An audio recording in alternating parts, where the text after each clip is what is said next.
Ports and protocols. Well-known ports are the ports ranging from 0 to 1123 and are assigned by the Internet Assigned Numbers Authority, IAA, to specific protocols to ensure consistent service availability across different systems and networks. Below is a list of some well-known ports and the protocols typically associated with each. Well-known ports and their protocols. Port 2021, FTP, File Transfer Protocol. Port 20, used for data transfer. Port 21, used for command control, sending commands and receiving responses. Port 22, SSH, Secure Shell, used for secure logins, file transfers, SFTP, and port forwarding. Port 23, Telnet, used for unencrypted text communications, which is considered insecure. Port 25, SMTP, Simple Mail Transfer Protocol, used for sending emails.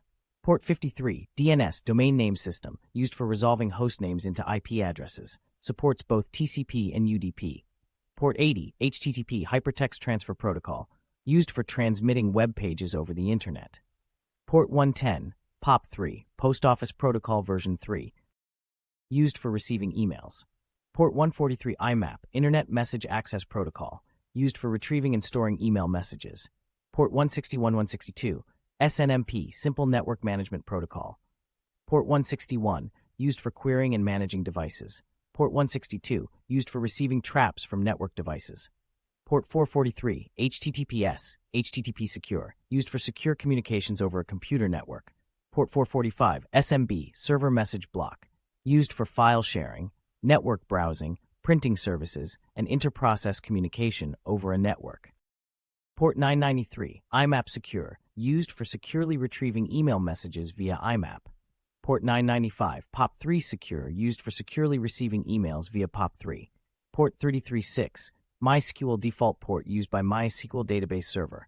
Port 3389, RDP, Remote Desktop Protocol, used for Windows-based terminals to connect remotely. Port 5432, PostgreSQL default port used by the PostgreSQL database server.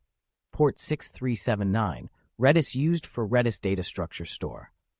These ports are standardized to facilitate the expected behavior of common protocols and services across different systems, thus ensuring that network services can interoperate effectively.